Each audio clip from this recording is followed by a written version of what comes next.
Tu sais déjà comment nommer les alcanes. Il faut compter le nombre de carbone dans la chaîne la plus longue.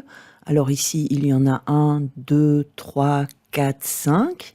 Le préfixe est donc pente et le suffixe sera ane comme alcane. C'est donc simplement du pentane. Voyons ici comment nommer les alcènes. Ce sont des molécules qui présentent une double liaison carbone-carbone. Par exemple, ici, on a toujours nos 5 carbones, mais il y a une liaison double. Alors, pour 5 carbones, on utilise pente, comme tout à l'heure, mais comme on a une double liaison, c'est un alcène. Alors le suffixe devient N au lieu de ane. C'est le pentène. Sauf qu'on doit encore indiquer où se trouve la liaison double. Cette molécule-ci ne va pas avoir les mêmes propriétés qu'une molécule toute identique, mais avec la double liaison au milieu, ici. Donc elles n'auront pas le même nom. Pour spécifier la position de la double liaison, on numérote les carbones, afin que la double liaison se trouve sur le carbone avec le numéro le plus petit. On commence par la gauche, donc. Voici le carbone 1, le 2, le 3, le 4 et le 5. La double liaison est accrochée au carbone 1 et 2. On ne garde que le plus petit, le 1.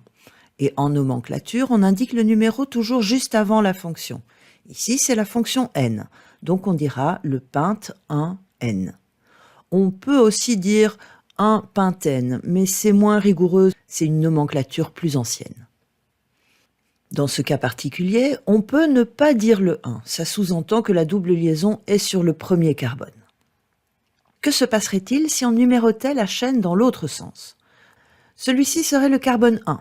Je numérote les autres, et ma double liaison se trouverait entre les carbones 4 et 5. Cette molécule s'appellerait pente 4N. C'est faux, il faut que le numéro soit le plus petit possible. Voyons l'exemple suivant. Comme toujours, la première chose à faire est de choisir la chaîne carbonée la plus longue. Mais voici la première règle importante concernant les alcènes. La chaîne choisie doit contenir la double liaison, et je te montre pourquoi. Dans cette molécule, la chaîne la plus longue serait celle-ci. Il y a 1, 2, 3, 4, 5, 6 carbones. Donc on utilise le préfixe X. Mais il y a ce radical qui vient se placer sur le 1, 2, 3e carbone. Problème, ce radical ressemble à un méthyle, mais il a une double liaison. Je ne peux pas le nommer. Ce n'est pas du méthyle et il n'y a pas de nom pour lui, donc ce n'est pas la bonne méthode. On doit inclure la liaison double dans notre chaîne de base. Et donc on aura une chaîne, cette fois-ci, de longueur 1, 2, 3, 4, 5 carbones. C'est donc un pente. Il y a une liaison double, donc j'ajoute le suffixe N. Sur quel carbone cette fonction se trouve-t-elle? On numérote les carbones pour que ce nombre soit le plus petit possible, donc on commence du côté où se trouve la liaison double. 1, 2, 3, 4, 5. La liaison double lie les carbones 1 et 2, c'est le pente 1N, toujours le plus petit nombre. Et maintenant, ensuite, donc, on s'occupe du radical. 2 carbones, c'est le radical éthyle.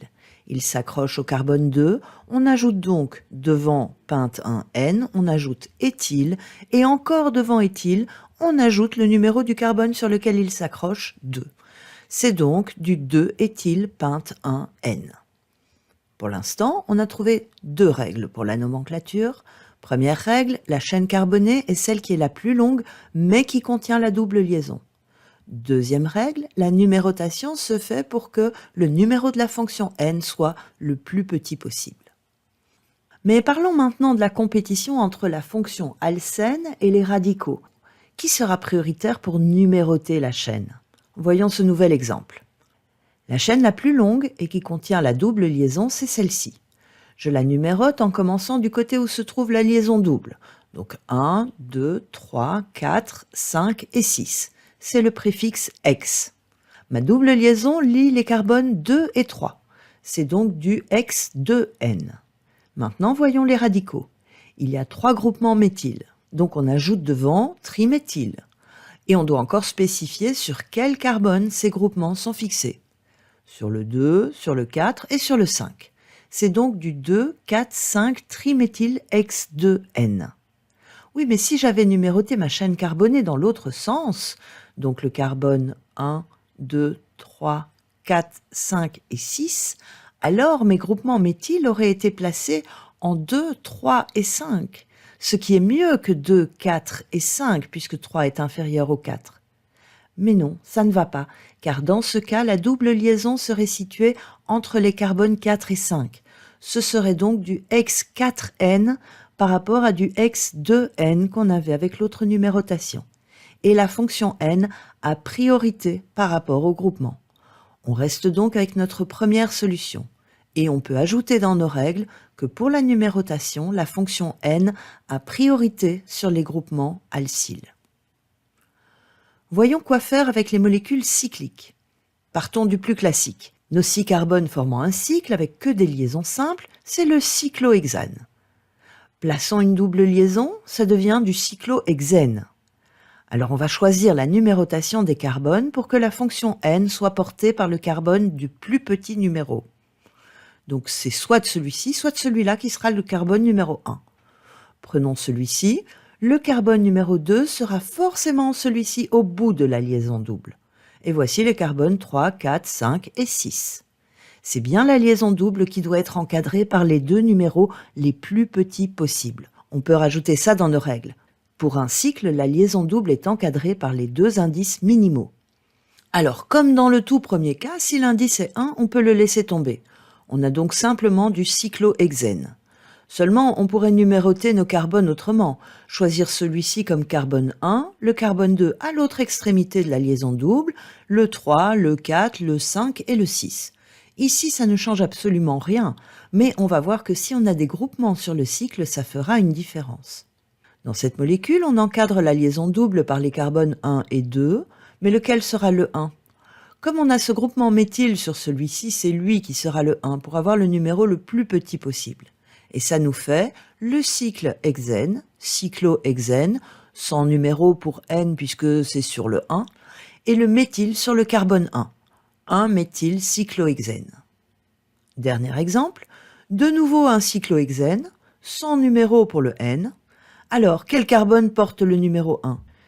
Si c'est celui-ci, le carbone 2 doit être celui-là, et mes groupements sont sur le carbone 2 et le carbone 1, 2, 3, 4, 5, 6. 2 et 6, pas super.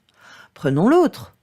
1, 2, 3, 4, 5 et 6. Cette fois-ci, mes groupements sont sur les carbones 1 et 3. C'est beaucoup mieux. Alors, on a un groupement éthyle sur le carbone 1 et deux groupements méthyle sur le 3. Lequel dit-on en premier ? C'est l'ordre alphabétique. Éthyle sera devant méthyle. On a donc éthyle qui est placé en 1, 2 méthyle, donc diméthyle placés tous deux en 3, donc 3 et 3, cyclohexène.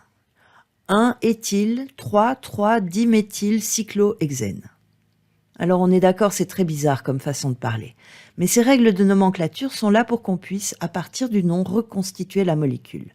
Donc suis bien les règles qu'on a énumérées ensemble, il n'y en a que 3, elles sont reprises ici.